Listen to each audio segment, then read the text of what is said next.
what I'm talking about. Good morning. Ugh. Okay, I only had 3 minutes left to say that today. Okay. Hi, good morning. It's a long night. Last night was a five walk night between midnight and 7 a.m. She didn't pee in the rig. No, she didn't, and she also tapped the door when she wanted to go out this morning. That's right. So she's learning. Yeah. And it was a weird area, not the KOA itself. The KOA was actually quite nice. Rustic, not rural, but rustic. Right. Like Deaf. We have 500. I forgot to put deaf in. We have 2/3 of a tank. Yeah. Okay. We'll be fine, right? Yeah, absolutely. Okay. Okay. The big positives on this one. It's not far from the interstate. It's really quiet. There is a Love's at the interstate with an Arby's, and if you did not bring food, that is your option. Just saying. Know where you are. So yeah. What do you think? Yeah, I would stay there again. Oh, I'd definitely stay there again. And I think we can get the longer rig in and out of there without a problem. I think so too. Now that I've done it once, I would be a basket case if I hadn't done it before. Right. You need to make sure that you get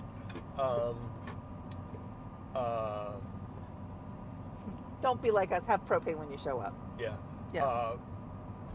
You need one of the campsites that are kind of on the wing, like the 43, 44, 45, 46 if you're in a longer rig. The other campsites are small, very wooded, really naturalistic, would be great in the summer with shade and everything like that. But you're not going to get Starlink from them. And we did have Starlink. We did have Starlink, got 100 megabit Starlink, so that was good. So yeah, I would definitely stay there. Okay, so on to... We're going to the Birmingham South Campground in Pelham, Alabama.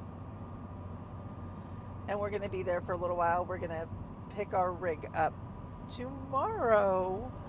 Tomorrow's going to be a long, hard day. Yeah. And for those, I don't know if we're going to use the video on the finance thing. It all worked itself out last night. We're just very type A, especially when it comes to our finances, and not knowing how much we needed to bring in.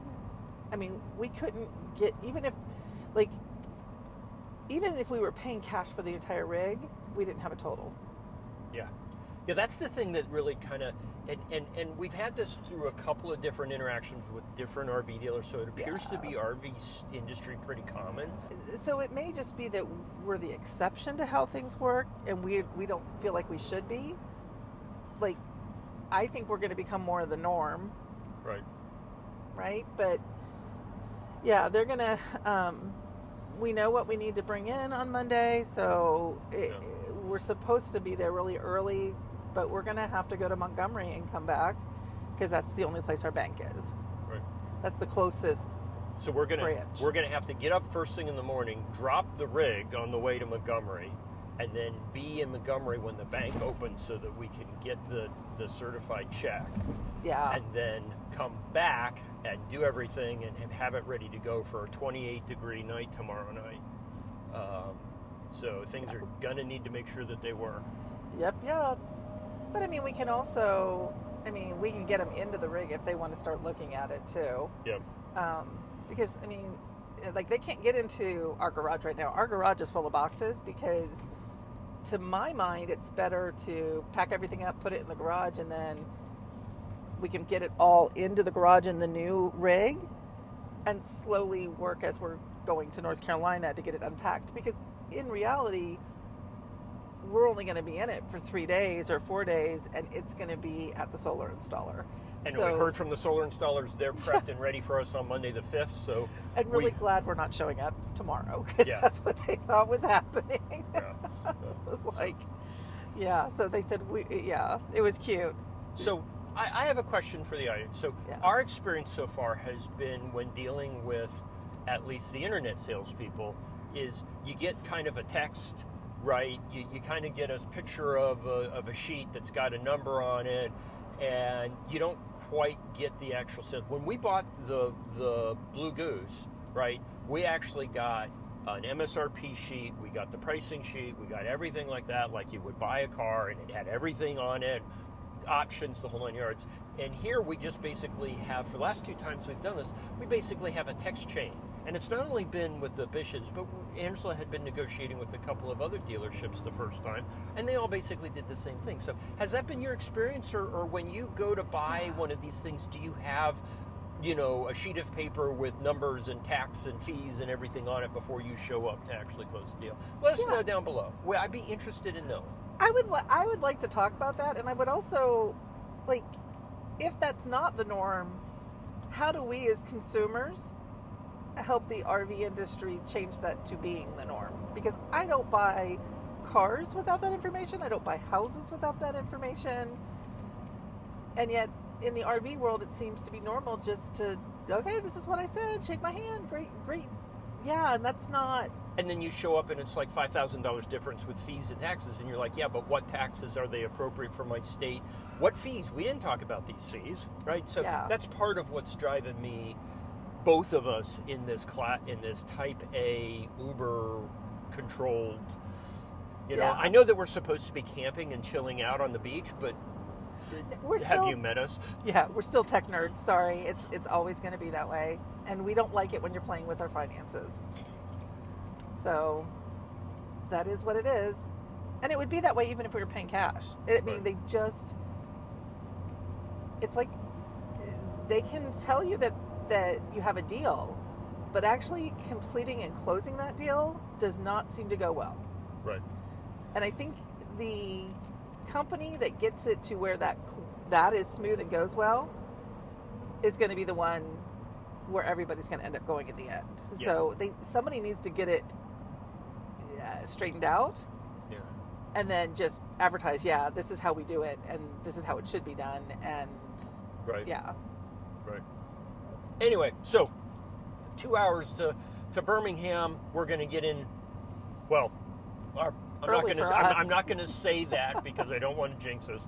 But we're hoping, our plan is, and we're on the road in time to get in by 2:30 today, which should be enough time to have us get parked and, you know, start cleaning the last couple of things out and get ready to go dark 30 tomorrow morning. I think we're probably going to have the sewer cleaned by 6 and all this other stuff. Yeah, and we're going to want to dump and clean it the last time. Yeah. Just because, you know, I don't want to think of somebody else having to dump my poop. Right. I don't even want someone else cleaning up after my dog. Right. So, yeah. Okay. Well, on to Birmingham.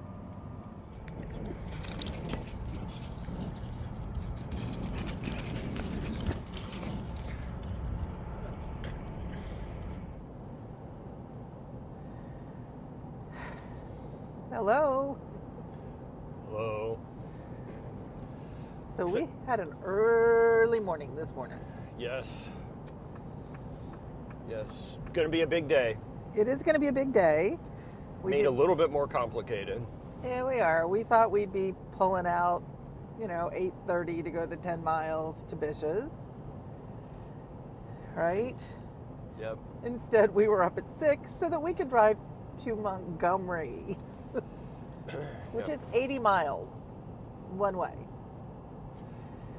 And we wanted to be there when our bank opens at 9 o'clock. Yep. So the good news is that we were able to get financing through the dealer. They finally came through. Bad news is that they didn't contact us until 7:30 Saturday night.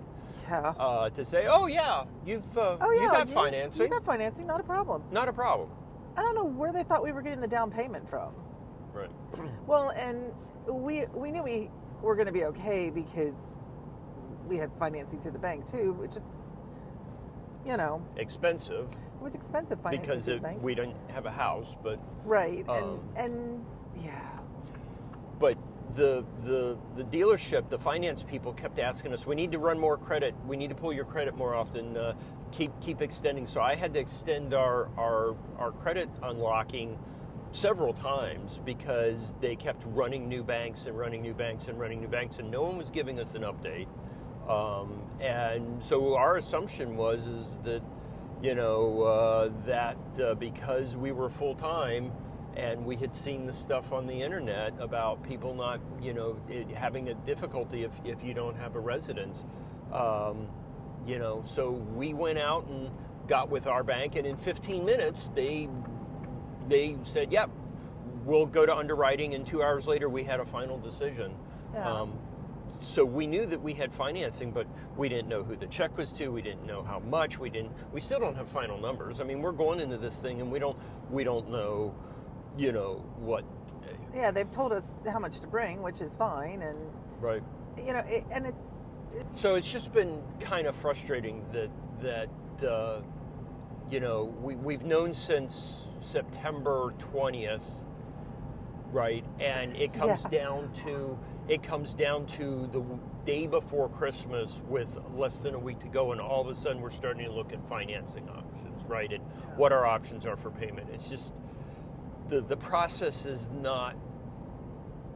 Yeah, in our case, they literally could have told us in September what we were going to owe when the rig came in. Anyway, so long story short is that up at 6. To drive, 85 miles each way to come back and pick the rig up. So instead of being able to start moving our stuff, hopefully before noon, we're not even going to get there with the rig to Bishop's until noon. By the time we do the walk and the paperwork of the financials that we haven't seen yet, we're going to be starting to move our stuff at 3 o'clock in the afternoon.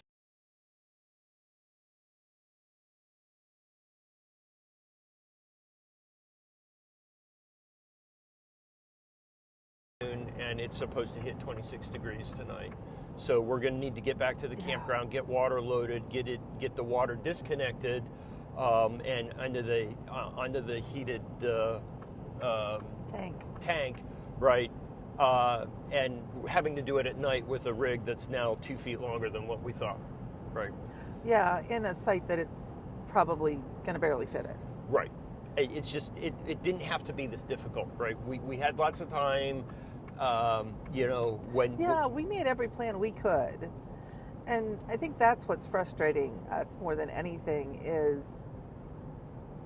we made every plan we could, and right. It's like it doesn't really matter who you buy from. The RV industry, as far as the sales side, is broken. Yeah. I mean, there are people that are better than other people, but they're still not good. Yeah. Yeah. So if you're going to go buy an RV, just know you're going to be frustrated. If you're used to things going smoothly, this is not going to go smoothly. I mean... So here's... If someone's got $1 billion and wants to sweep the market, there are a lot of people like us going and building a dealership built on, good process and customer communication. Okay. So I am seeing... a business venture here. Oh, absolutely. If somebody wants to open a business to sell and really aim towards full-time RVers, I mean, you could set up so that, make it smoother than this is, first of all. But second of all, for the move-in process, have them come in the night before and hook up at your site, right? Have hookups. Have them hook the trailer that they're trading in at your site, and have their new trailer sitting in the site next to them.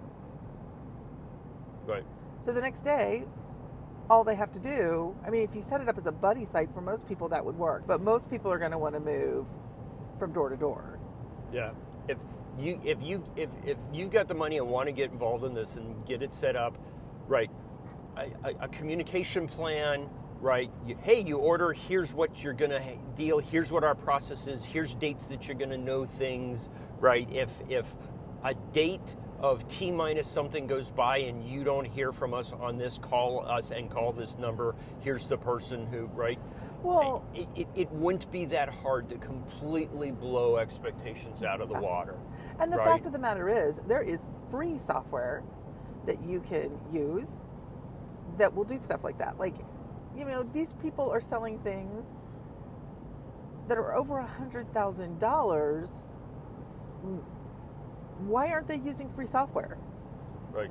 I mean, Like, they should be paying for software, because there's software that's a lot more robust than what I was using, right? well, and most full-timers would be willing to pay an extra couple of $1,000s for not having to go through this frustration, because trying to schedule and be someplace and have that slip by weeks at a time because you don't know what's going on. Well, the other side of being a full-timer is that you are most likely not where your bank is, Right. which is what came down with us. We use a big national bank, right, that is in a lot of places, but there is not one in Birmingham. Right. Right. So, And we could have done it before we left Texas and had the check and brought it with us and known everything. But I mean, we don't even have the final total of what the price is. Yep. Anyway, we did get to go by and see the rig last night. Yes, we did. A lot of really exciting things. Do you want to talk about some of the things you want to hold it? I think they should come back and watch the next one We got a couple of upgrades on the rig that we weren't aware of. That we're calling upgrades. Looks like they're standard things. Super excited about it. So make sure you come back and check out the video for that. Put it in the comments. What do you think was is now standard that we're calling upgrades? Because there's a couple of brand new things that have come out that I don't think that has been announced, but they're there. Well, they've been announced, but I think it's just one of those situations where we didn't even think about them. Yeah. Because they were not on the prototype we saw. Right. So yeah. Anyway, thanks for letting us vent and complain. Bye. Here's our last look at Wanda until they're coming out to inspect her, and then we're gonna sign everything and move everything over to the new RV. It's gonna be weird not having these stairs hanging down like that, huh? Yeah. Yeah. Okay. I feel amazingly conflicted, right? I mean, it's been 9 months. We've done so much in her. I kind of feel like we're losing a member of the family, right? And Me it's too. it's really sad. Okay. Here we go.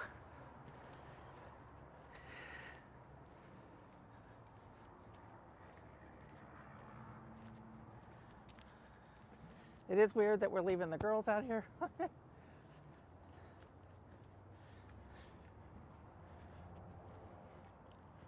This crack we really haven't talked about. Okay, ready? Woohoo! We come to you between dog fights. And several weeks in the future. Neither of us are very good about filming people who we don't know. And so we ended up not getting any film of the inside of Bish's during our walk or our financial stuff. Just not feeling comfortable. There were customers in there. And then on top of it, we had some technical problems. So before we continue the video, we're going to insert a little bit here as to kind of how that process went. So we got there a little afternoon. Yeah, and everybody was really helpful. The guy that was moving the RVs around told us just to leave the RV where it was. Right. Still attached to the truck. The dogs were in it to start out with. Right. And then we went up and I asked them if it was okay if the dogs came inside because we were going to have to unhook the truck so they could move the current RV. And they were like, sure, bring the dogs inside. And it was cold, so that was good because there was heat inside. And we were in there for probably 20 minutes. And another couple and their two little kids came in. And everybody else was dog friendly, but you could tell she didn't really want the dogs around her kids. And I don't blame her. She doesn't know our dogs. Right. So to make her feel more comfortable, I took both dogs outside. Right. and then we were outside for a long while, and a nice guy that was working out in the parking lot came up and started talking to us. He was doing some Victron installs, so he and I started talking. His name was Richard. His name was Richard, and then we found out he was the person doing our walkthrough. So we got to go in our nice warm rig with the girls, and he showed us all the new things in our new rig. And we ended up talking for a while, and we had a good time, but then because we weren't sitting inside, they didn't want to interrupt us, so it meant that we missed a couple of availabilities for the financial person. Yeah. So when we kind of got to 3:30 and said, hey, what are we doing? And they said, oh, we were waiting for you to come back in. And we said, oh, we were waiting for you to come get us. Yeah. So we were just sitting out here staying warm. Staying warm, it was keeping, because the other people were buying a rig and we didn't want them to also have dog problems, right? Yeah. So long story short is that we, there was a lot of sit around and wait, and we finally got the paperwork all completed shortly before 5. Yeah, I actually think they were printing out the last one right after 5, but I mean, it was, and they leave at 5. So, you know, they got everything done, got the 2 rigs back up to each other, and at 5 o'clock we're out there moving. Right, and it was dark, which dark is where we pick up the story.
Oh, shit! Shit! Which one is coming? Ada! Oh, no! Ada! Are you okay? Are you okay? You're not crumpled under her.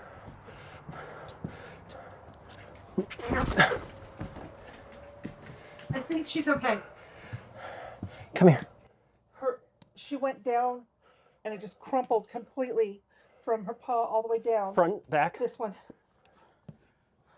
Oh, God.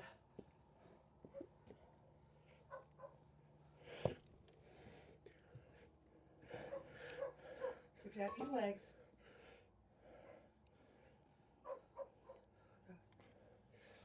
This is not worth it. This is not worth it. This is not worth it. Okay. I'm sorry that I didn't get that door closed all the way. I'm used to closing. I'm not upset with you. I am not upset with you at all, Matt. I'm just worried about her. Okay. I'm so sorry. I know you're worried about her too. Shut the door. She seems to be fine. Come on.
Out of the way back of this drawer I'll double check.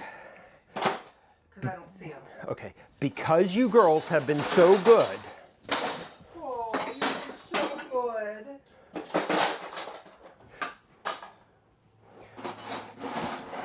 Oh. And I'm gonna move. Let's do it over here, maybe where you're not gonna walk into it. Oh, good point. And watch me just shove stuff places. Great. I can give this back to you though, so you can take it back across. Okay, how much more kitchen do we have? I'm double checking everything, but I think we may be done with the kitchen because I ended up in the puppy supplies. So I'm double checking. Oh, check the back of this, and then when you're ready, I will walk across and Oh,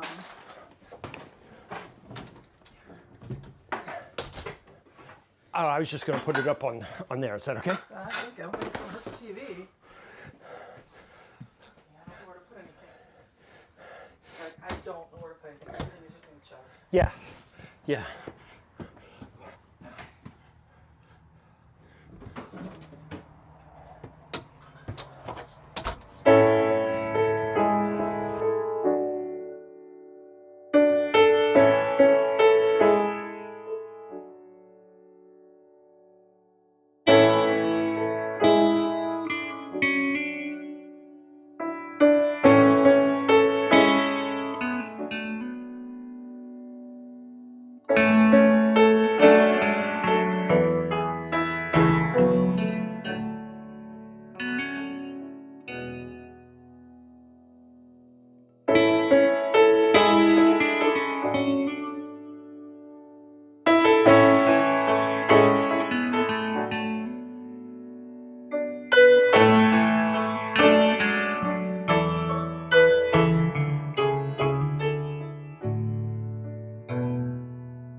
So here's the reason I just realized why we can't leave the garage stuff here. I got to have the stuff to hook up to the sewer and everything. Good girl. Good Daisy. Good holding that. Thank you. Come on. Come on, Ada. Up. Well, let's go. Oh, sorry. Come on, Ada. So hope you enjoyed our time-lapse photos of... Almost 5 hours of moving stuff back and forth. It was cold and we ran out of battery power, so we missed again, all the video of moving the basement, but we did move the basement and all of the things. And then it was about 9:45, and we got her the new 4170 hooked up to the Blue Goose for the first time. Yeah, and we pulled it the 10 miles back to Birmingham RV South, and In the dark, through construction zones. Yep.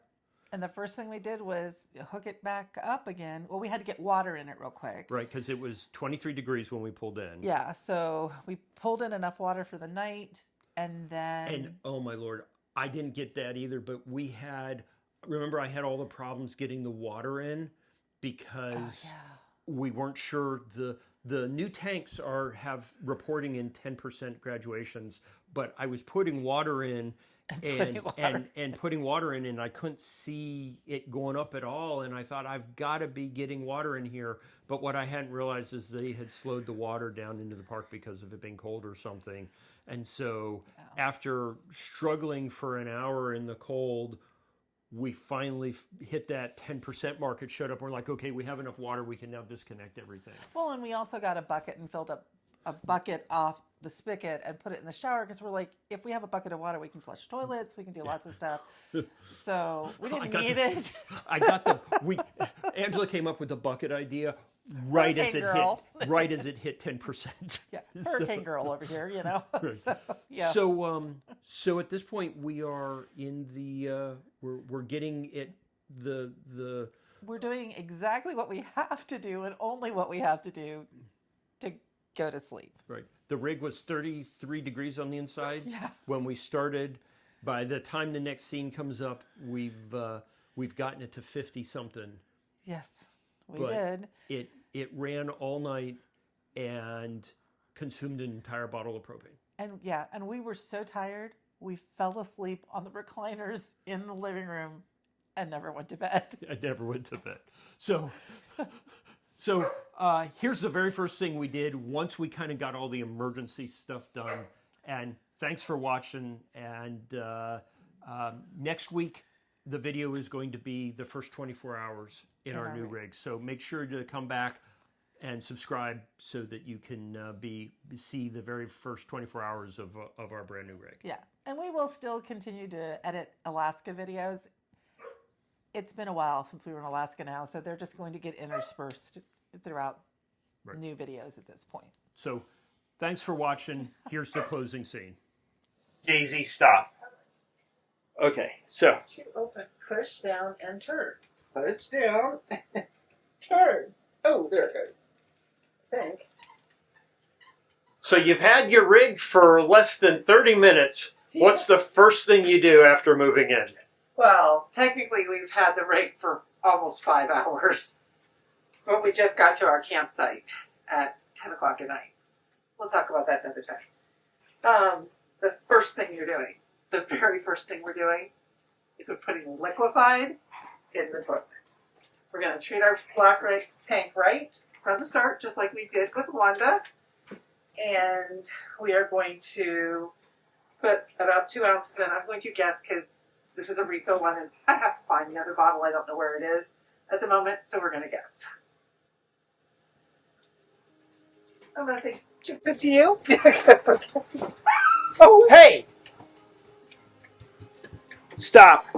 Okay, well, 2 logs in. The dogs have now gone to separate rooms on purpose, you know, on their own because someone got hurt. Then I'm going to put down a bunch of water, so I'm just going to step on this and let, you know, about 2 gallons of water run down in there too, so I've got a good healthy start to my tank.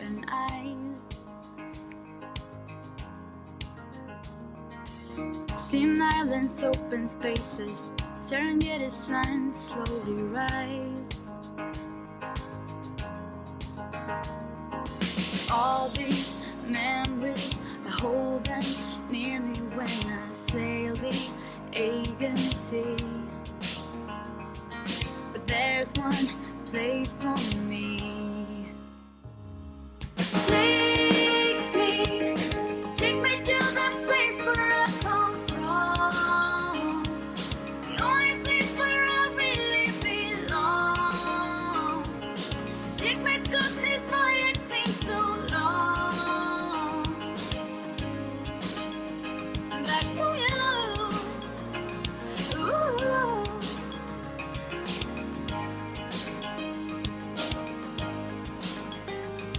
Do you